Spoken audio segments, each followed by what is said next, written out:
What's up? Today is the day you'll find out what I think the top 25 roller coasters in the world are. I released my number 50 to number 26 yesterday, so go watch that before you continue with this. Remember to respect mine and other people's opinions. There's not really much to talk about here. Let's finish this off. Number 25 is Twisted Timbers at King's Dominion. This to me looks like the best ride at King's Dominion. Again, I don't know what to think about the drop because I haven't experienced that kind of drop before, but I can tell you the airtime looks pretty powerful. It's got a decent length to it. The inversions look very fun.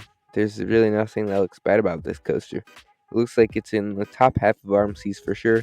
This is by far a top anticipated ride for me this year. Number 24 is Twisted Colossus at Six Flags Magic Mountain.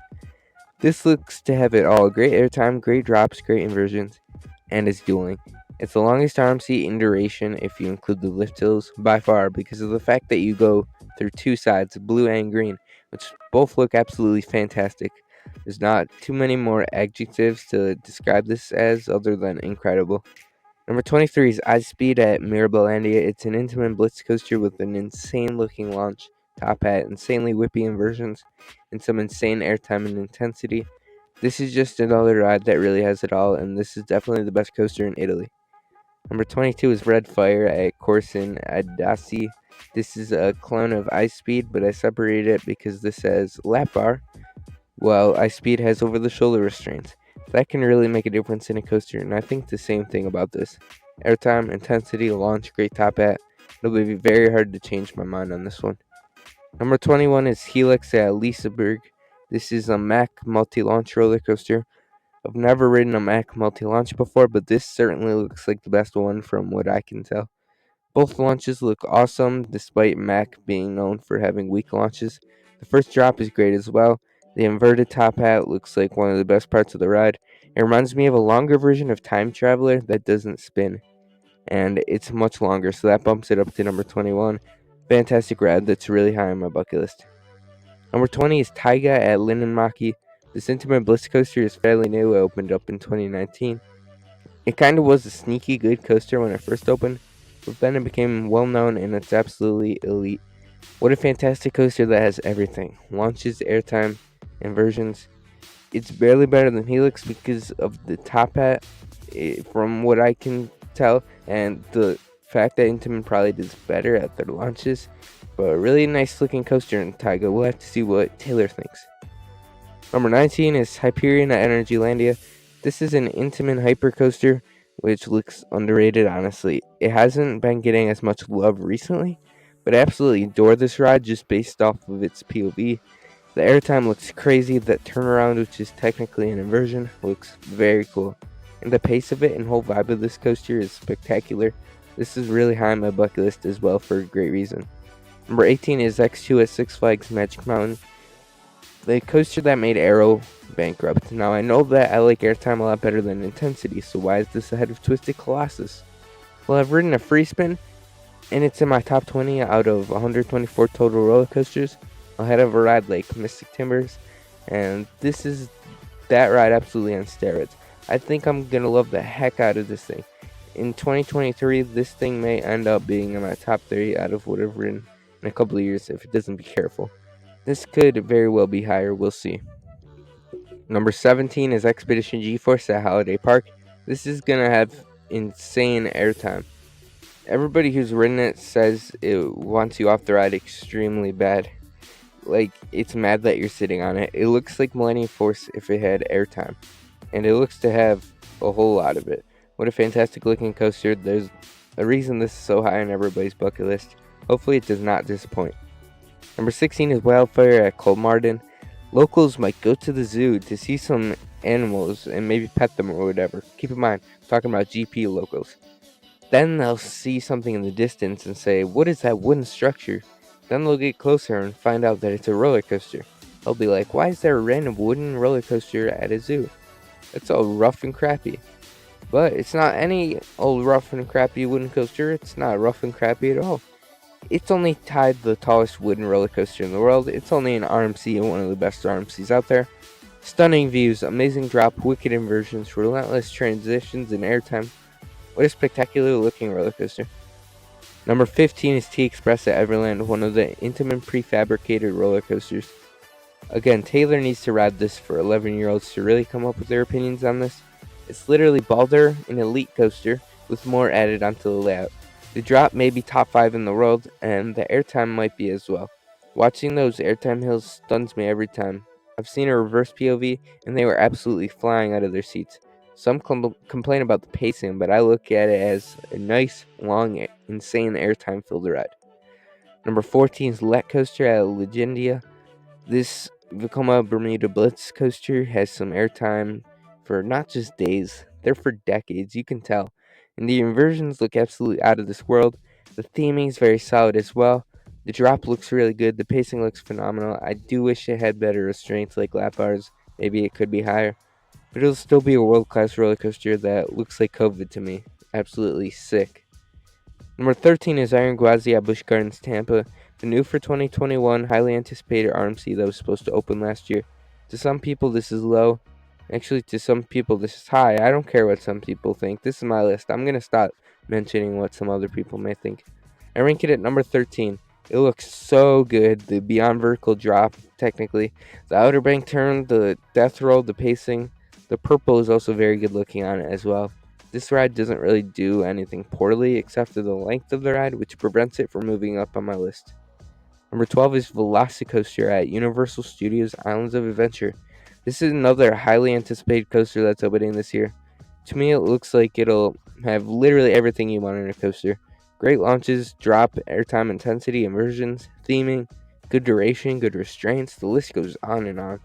This, in my opinion, will be the best coaster in Florida. It's definitely the most complete coaster in Florida. One, probably a top 3 most complete coaster in the world, if I'm being honest. It might be the most complete coaster in the world. I would love to go to this park along with Busch Gardens Tampa this year. I don't know if that's going to happen, but let's hope.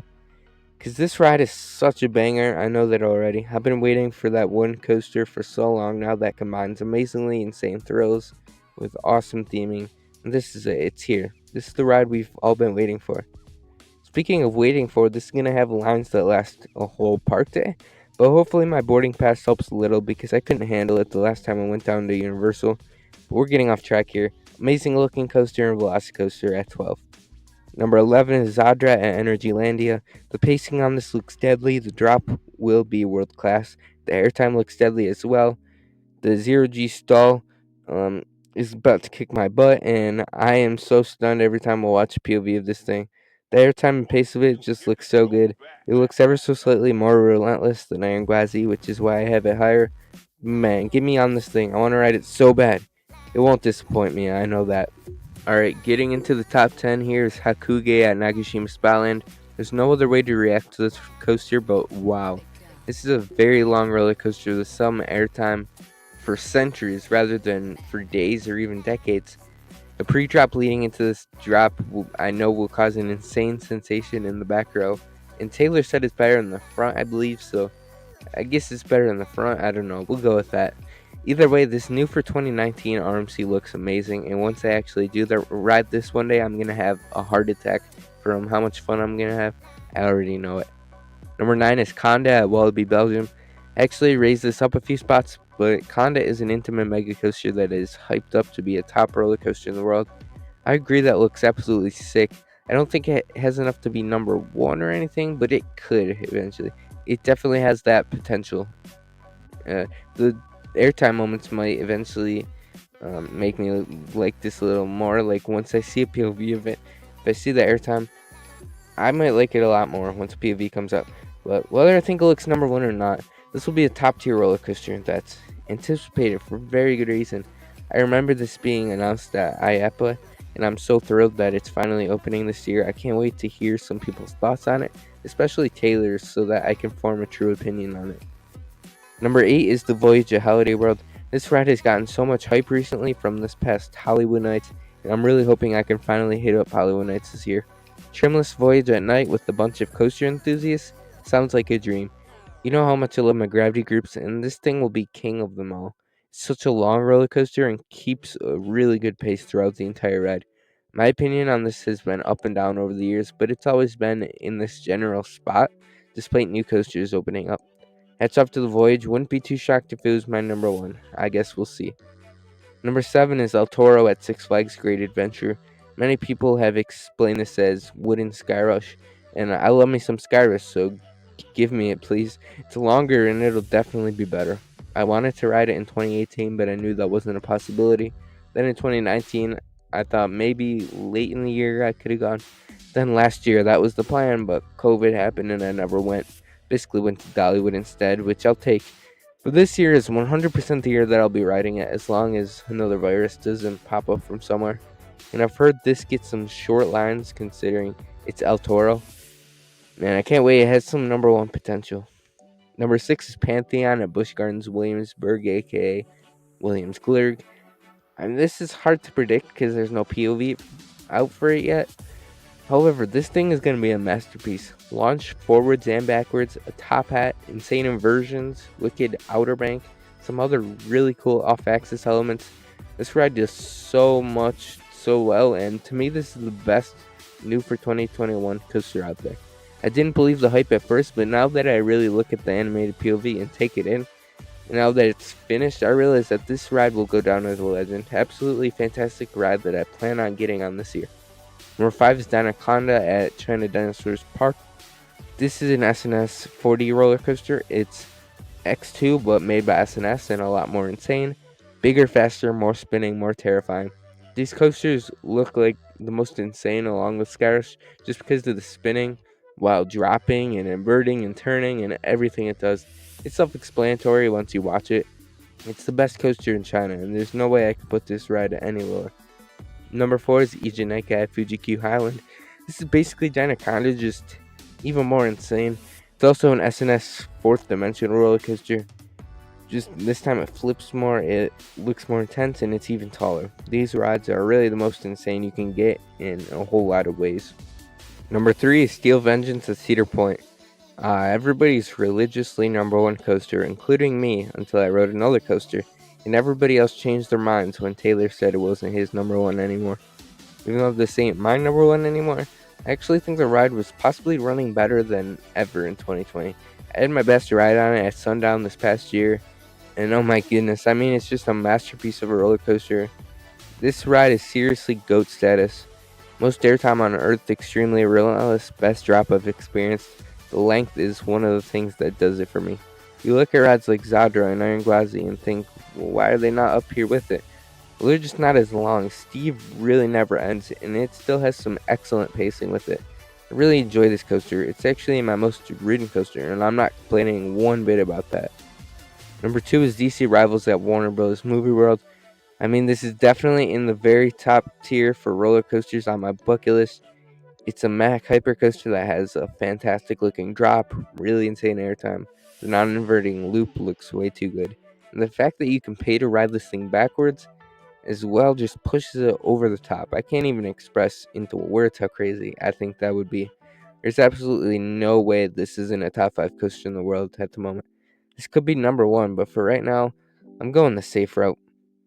Number 1 is Lightning Rod at Dollywood. I have ridden this, so maybe I am being biased, but I don't think this is too crazy to think. I literally thought absolutely nothing was going to beat Steel Vengeance at all. Didn't expect this ride to really be somewhat close at some points, but then I rode it, and it took me some time to figure out, but I realized that even though it is a tad bit short, when you ride it, it doesn't feel too short. It is such a satisfying length once you ride it, because that launch to get started makes it shorter, but I don't care. That's one of the best ways to start off a ride. It's actually pretty intense too, and that drop is considered bottom tier for an RMC. Well, I'm looking forward to a lot more RMC drops because that drop is incredible. The wave turn disappointed me a little, but it's not bad at all. Of course, it's still really fun, but after that is when the ride really becomes number 1. The 2 twist and shouts are number 1 elements for me, specifically that second one. That is truly amazing, and then the quad down is just wow. I don't know what to say, but wow.